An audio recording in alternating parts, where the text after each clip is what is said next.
Welcome, everyone. My name is Reed Addis. I'm an architect here in Philadelphia. Today, we're really going to be talking about the portions of Bluebeam that are going to allow us to work from anywhere, which is really Bluebeam Studio. And we've done some Bluebeam Studio webinars before, but we want to emphasize it in case you haven't seen those or haven't taken advantage of them, because it is a free asset within the Bluebeam family of review products. A little bit about the company.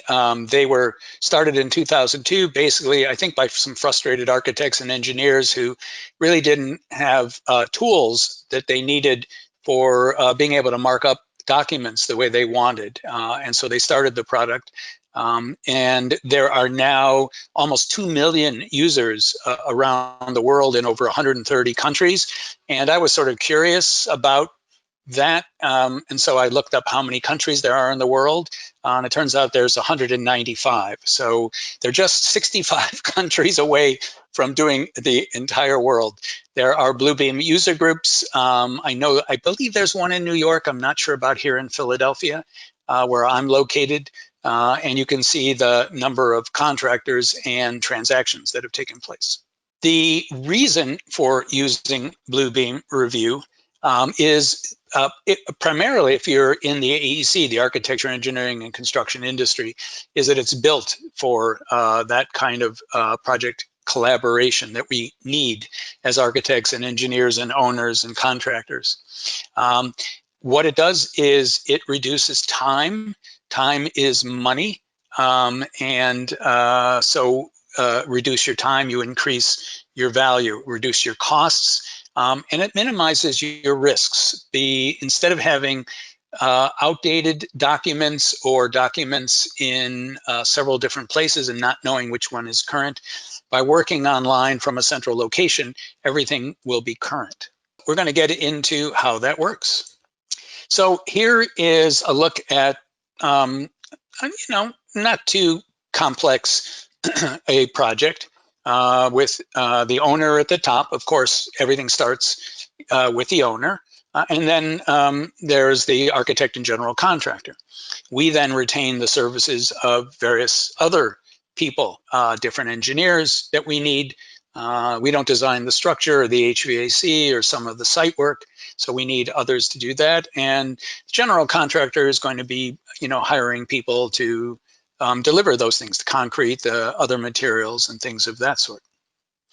We get into a little more complex situation, right? And, these things sort of begin to increase exponentially. So there is a lot of communication that will take place in a project. So some of that includes Excel spreadsheets. Some people use that to keep track of time. Some of them use it as maybe a method for keeping track of project construction timelines. We have Word documents, obviously contracts and other kinds of documents that we use. And PDFs. So regardless of what software anyone is using, everyone has the ability to look at and see a PDF. The name PDF stands for Portable Document Format. So it was created as a universal format, so you didn't have to have the underlying software that created it. So we get some confusion going on over here on this side. We have some meetings that'll be taking place across the time. We'll have phone calls and we'll have emails. And again, all of these are taking place in kind of separate groupings. How do we keep track of all of this information? So what could go wrong, right? We have fragmented collaboration. That leads to delays, lost information, redundant work. I thought we did that. Oh, we did do that already. I just did it again, right? And confusion. Where is the? Who's got the latest document, right? You know that happens. This decreases your productivity. It decreases your predictability on a project, and it increases your risk. So what could possibly go wrong? Anything and everything could go wrong.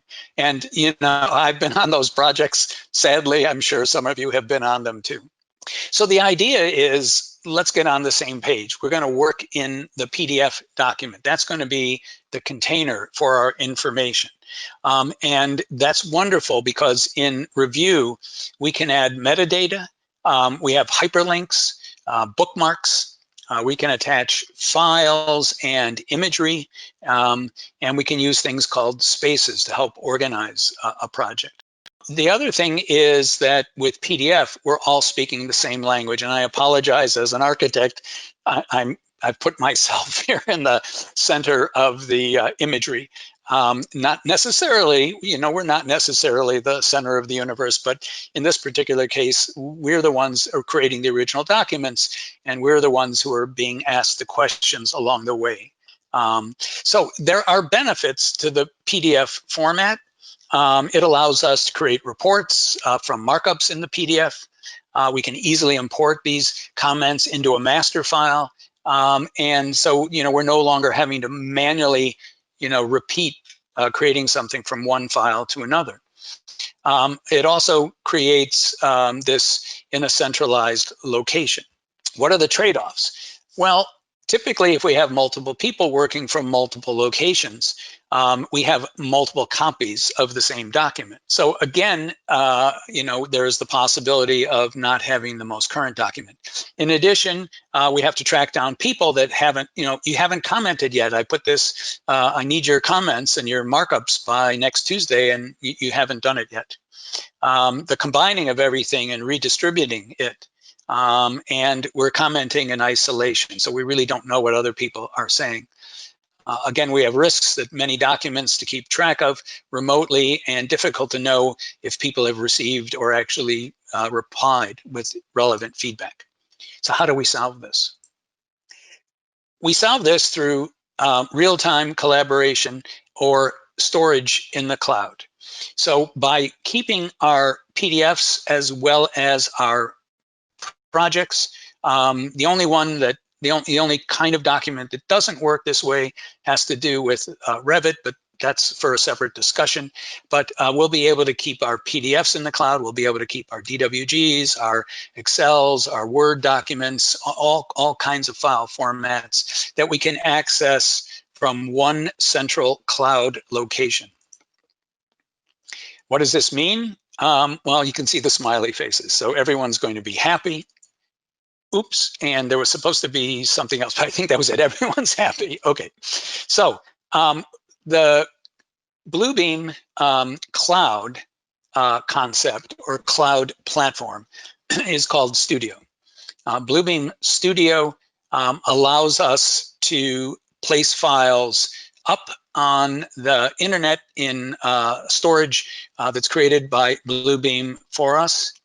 The storage capacity is unlimited. There are no upcharges for storing more documents. There are some limitations on studio sessions, but beyond that, there is no limitation for storage. There's also no time constraints. So you will get warnings from time to time asking if you want to archive something, but if you want to keep something active, you can certainly do that. So the two aspects of Studio are what are called Bluebeam Studio Sessions and Bluebeam Studio Projects. So I'm going to show you a little of those today. Dan may even jump in on the Studio session. We'll see if he comes on with that. So these are cloud-based capabilities within Revu. Again, a Studio session is intended to be a place where we do collaborative markups. So you would also receive timely notifications and create alerts there for your project team. The idea of a Studio session is that you can upload up to 5,000 documents that are PDFs. So Studio sessions are PDF only. based collaboration. These can be up to 1 gigabyte in size. If you are creating PDFs that are 1 gigabyte in size, you may want to talk to tech support. That's a really big file, but you can upload 5,000 documents to a single session, and you can have up to 500 people invited to a session. The session can be used a couple of different ways. It can be real-time online collaboration where we are sharing the same documents at the same time and we are marking them up at the same time. The other thing is that you can use it as just a repository for your PDFs so that people can access them anytime from anywhere. You can set a time limit for that, or you can leave it open. And so you have one central document where everyone is marking up, and it doesn't matter if someone has that open, that PDF open or not. Other people can join in and start marking up, and there will be no problems, theoretically. I mean, there's always problems with the internet, right? But theoretically, there are no problems with this. So how does it work? Well, let's take a look. Let me hop over to Bluebeam, which I've got over here. So let me go ahead and log in to Bluebeam Studio. It's found over here with this little icon. Did I do that? Oh, I think I wanted, well, it's not doing exactly what I wanted, but it's over here with this icon right here. Okay, the sign-in process, go ahead and click on that. If you haven't created an account already, you click on create an account and you fill in information. If it has your, it'll have your information about your serial number and your password when you go to create that, so that you will, you won't have to worry about having a license already. You will have that. And then you go ahead and add in your email address that's associated with that license and a password. Now, it never really remembers the password, so create one that you can remember. And I'll go ahead and sign in. We'll see the left side of the screen reconfigure, and we'll see two different things up here at the top. And I've sort of kind of lost my markup tools, I think, so I can't show you those with my red crayon that I've got. But if you follow up here into the upper left, you'll see that I've got these two icons. One says projects and one says sessions. So the studio sessions are items that you can invite people to, and you can also see now in the review 20 who has joined, right, and who hasn't joined, right? So let me go ahead and open an existing project, a session. If you wanted to create a new session, there's a little plus symbol here that I could click on, and it will, I can click on that, and it says new session. So I can click on that, and I could go ahead and create a new session in here, which I'm not going to do at the moment, but you could go ahead and give it a name. You can upload files here as well. You can also choose what users have as their capabilities. So can they save or print or markup? You can also restrict attendees by email address. Remember, there's 1.7 million users. And so if they get a hold of your project number, which will be displayed when I log in, they can access your session number or project number. If they get to that number, they can log into it and mark it up if you haven't limited access. You can also set an expiration date for a session. So you can have it be up for a week, a day, whatever time frame you want. And then you would go ahead and create it. Again, you can add files here. I'm not going to do that. I'm going to open up the session that I've got called collaboration. And Dan had already joined this one. I'm going to send some invitations out to other people at my office, and I'll also send them, it's thinking here. Now, the only reason it might be doing this is that there's an issue outside of here. So let me go ahead and see if we can get a project to run, and then I'll tell you what I'm doing. I'm clearly able to get in because it is definitely listing things. Let me go ahead and see if I can bring up a project here. Yes, well, okay, so we have projects. So let me go back over here. We'll come back to sessions in a minute. Let me tell you a little bit about projects. The idea of project is that it's kind of like the file server in your office. It's a place where you can keep all of your documents, your Word documents, your PDFs. You can keep Excel files, you can keep your AutoCAD drawings, all of that in one spot. You must, it's available again for everyone on the team, but it's not designed for real-time collaboration. So those are what are sessions, and the sessions are limited to PDF. Projects are not limited to PDF, but they work more like your regular Office files work. So you check out a document, you edit it, and then you check it back in, and then someone else can work on it.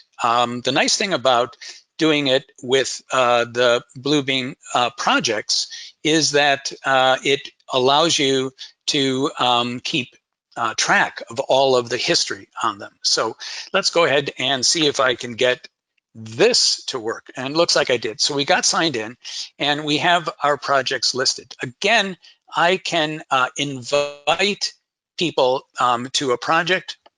So I have not joined and joined here. I have, let's see, a project you would be asked to join a project. These I haven't created, but you will see here at the top the projects you've joined, and you might be pretty busy. So you might get a whole bunch of different invitations to a variety of projects. And so you may not have actually joined a project. So you won't know that you have because you missed a few of those emails. Well, now, if you've been invited to a project, it will be listed here that you haven't actually joined one. So these are all the projects that I've joined. And here are some of the different folder structures. Again, underneath the Studio dropdown, you can sign out, or you can change your sign-in server. There's also some settings here, so I can click on Project Settings. And if I do that, it brings up this dialog box. So I have the ability here to manage notifications. I can manage shared links. I can also come up here and look at user access. I can come over here and look at permissions. Inside of the project settings, you can set permissions for individuals. You can also create these different groups, and you can, again, set permissions for the groups. So you have a lot of control in your project settings. So I'm going to go through the process of opening a couple of documents. Obviously, to open a PDF, I could simply open it right here in Bluebeam.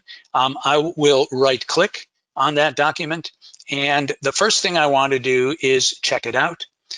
If I don't check it out, it would be read-only. If it is checked out, it would also let me know that it has been checked out, and it would only be in read-only form. There's a whole bunch of other options in here as well. So I'll go ahead and check that out, and then I can right-click on it and simply choose to open it. Now I'll get an option. Do I want to leave all the rest of this stuff up on the screen and split the screen or not? And I'll just say no, I don't want to. I really would like to get the document. So I now have these tabs, right, where I can go back and forth, and I could come into here. I could do any kind of markup that I wanted to. One of the new things that you can do in this release, for example, if I were to put a text box in here, and I'll call that text. Let's make that guy a bit larger. So let me select all of that. I'll come up here to the properties bar. We'll make that guy a bit larger here, right? we can make it much larger than that. Let's go up to here, right? I could go ahead and add a little bit of a box around the edge of that, right? I can also resize it if I wanted to. One of the things that's new in this release of the software, if you haven't seen that presentation, which is pretty nice on what's new, is that I have the ability now to right click on this and add a leader. So if you are familiar with Bluebeam Revu, that was a separate tool. So that was a tool under markups.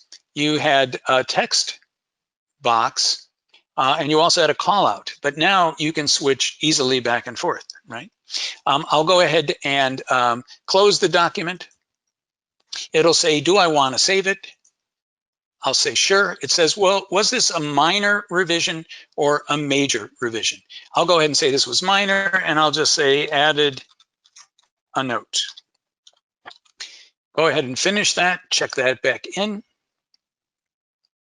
You can also update your server copy as you're doing this. So yeah, so I'm not sure. We'll try sessions one more time. We'll see what's going on. We might get a notice from Bluebeam that something was up. If I right click on this file that I just worked on, you'll see there's a revision history in the pop-up menu. And if I click on that, you'll see all the times that I worked on that particular file. And there's the note that I put in there. So it's important to put a comment in because you may want to go back, let's say, to this particular date, and maybe I would like to open that revision, right? So I could open that revision. It looks like, oh, here we go. So I could open that revision and see what it looked like at that particular point in time. So I can go back, let me close this. I can go back to really any markup at any particular time and take a look at that. If I look down my list here, I have an AutoCAD drawing in there. Let's see if I can expand this. So it will open AutoCAD up. If that file had been checked out, let me go ahead and close that file. I had AutoCAD 2021 sitting at the ready to open it. Let me see if I can expand this section here, specifications. Let me come down to the AutoCAD drawing. I'll right click on that, right? And if I check it back in, I didn't really do anything with it, so I'll go ahead and check it in. Again, if you don't check it out, if it's not checked out and I right click and go to open it, well, if I pick open, in AutoCAD, I'm going to get a message, right? And it's going to tell me that that's not available for editing, that it's read only. So I say, oh, I really didn't want to do that, right? So let me go ahead and minimize this. So you've got to make sure that you check it out first, right? So you want to come over here, right click, and check that out first. But if you set up Windows correctly to use the AutoCAD launcher, it'll use the latest version of the software. You also can open up CSV files. So again, if I double click on this and come over to here, it will open up that file. Again, it doesn't quite give me the read-only information the way AutoCAD does, but if you went to save this, it would probably tell you that it's read-only. And again, for Word documents, if I right click on that and check it out and then double click that, it will open up in Word and I have access to my specifications. So not to make this seem like any magic, you do not get Microsoft Office with Bluebeam Revu. So you don't get Autodesk's AutoCAD with Bluebeam Revu. You have to have that software on your station in order to actually open the documents up. But if you do have them, then it's a pretty straightforward process of being able to access those documents. Again, you can add documents. I can list them A to Z. I can list them here as these thumbnails. I can list them as a project tree. So I can list the way this all is displayed. I have the ability to add files, I can upload an entire folder. I can create new folders. So you can essentially reproduce your Office folder structure up here online. But again, this isn't collaborative. So I've got a few minutes left. I'm going to try one more time with a studio session. And if it doesn't work, I'm sure I'll try a different session and see what happens here. So Dan, if you look, I'm not sure if it's limited or not. Let me double check to make sure it's not limited to attendees. It's not restricted. So thank goodness that opened up. So it's 079. Wait, is it 0 or 8? 079 401 609. Right? So I'm going to invite some attendees. I can go ahead and click this envelope to invite some attendees. And if I switch back over to here, I just so happen to have some email addresses that I can right click on and copy. And then I can come back here and I can right click. Let's try a Control V. Let's do this, right click and do a Control V. So I've just pasted these in. So unlike previous times, you had to type them all in individually, you can do kind of a group invite. So I'm going to go ahead and check and include email, and I can invite these participants, and I can add a message saying, doing a demo, just ignore me. So they don't wonder why this is happening. So I'll go ahead and save the message, and I'll go ahead and invite the participants. And I think it did that. Yes, invite participants. I'm hoping that it did it, and maybe not, but I'll go ahead and close this box. And no, keep inviting. I'll let it try to keep inviting. While it's doing that, what you'll see is at the moment there's joined, there's Dan who joined, and then there's the not joined right there. So once this finishes, and again, I do not know what is going on today with this. It just seems to be, oh, there we go. So it should be telling me at some point when it updates that I have some not joined people in here. I'm not quite sure why it's not updating, but you know, that's what happens with live demos. But at the moment we have 2 people joined here, and Dan is, oh, here it is. So we got 3 offline, and maybe they joined earlier. So they're offline. I just re-invited them. So if they hadn't joined in an earlier point, they would be listed here. And then that way I would know in a session to email someone or give them a call and say, hey, you know, we've got this live session going on. You need to go ahead and log in and join the session. We're back in at this point. So Dan is in. I can see he's in here. We can see at the bottom the markup list. Here's the markup list, and we can see comments that Dan has put in, and we can see comments that I've put in and things of that sort. So I'll go ahead and bring that down. There's my little icon back again. Okay. So when we are done with this, we can generate a report. We can come down, we could close out a project by coming to a drop down here, and I could close out a session rather.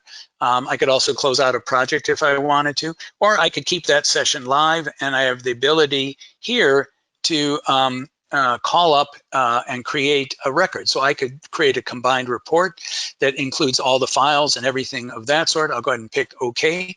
I'll go ahead and save it into a folder. And what it will do is it will now bring up this information. So here's a report on everything that happened in the studio. It looks like it says I am disconnected from studio, but let's see if I can cancel that. Can't cancel that. So it'll bring up a session here. It'll bring up all of the information as well as the markups that occurred in that session, as well as the drawings that were in the session. So you'll have a complete record of each session for legal and historic purposes. Okay, so we sort of got out by the skin of our teeth on that, and I'll hop out of there. Let's come back over to here. Okay, so other than today, some of our users say that they get completed approvals much faster. This one particular firm, Canon Design and Neuf, Central Hospitalier in Montreal, and my French is terrible, but they've created a repeatable process with 80% faster. We have another one here that is the Hilson Moran organization, and they have done real-time digital collaboration between the UK and the Middle East. So again, it really has to do with internet connectivity. And again, they've increased their productivity by 60%. Okay, so let's do a quick review of the features in Studio. So we have Studio sessions. Again, these are for PDFs only. These are for project teams to do markups and review, to do modifications at the same time. All of this can happen simultaneously and instantaneously. You can also access Studio sessions and projects even without a license. So you can have Bluebeam Revu in what is called review mode, which it does not let you actually document. Let me go back over and see if I can get back in, or if it's still fighting me, so I can't quite get back in. But you can set it up so that you can do markups, or you can just do review. And if you're invited, you do have the ability to join and add markups to a session or a project, right? Projects, again, will give you this one centralized location. So the documents are up to date. You can look at the history on all of the documents, one person at a time goes into the files, but it's in a central repository. So you aren't copying files to home or out into the field. You also have the ability with sessions, probably with projects too, but much more so with sessions, to access it really from any kind of a device. So your anything that can run a review, then you can access the Studio session. A couple of other things that you can do that we didn't demonstrate today has to do with confirming that you have the latest release. So the capabilities that you have in Review on your desktop, you also have in Studio sessions and projects. The ability to overlay or compare documents.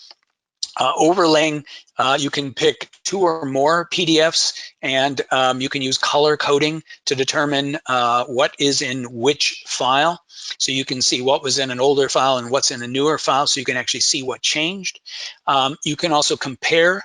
The compare feature allows you to take 2 documents and lay them on top of each and combine them. And what Bluebeam will do is show you the second of the 2 documents, and it'll cloud where the changes are, and it'll bring up the original document. So if it automatically splits your screen, and it automatically synchronizes the screen. So as you zoom in on the clouds, you'll be able to visually see where that change occurred. It won't tell you what the change is, because the change will either be an addition or missing, unlike the overlay where you can see the original and the change in color. So you have these 2 different possibilities.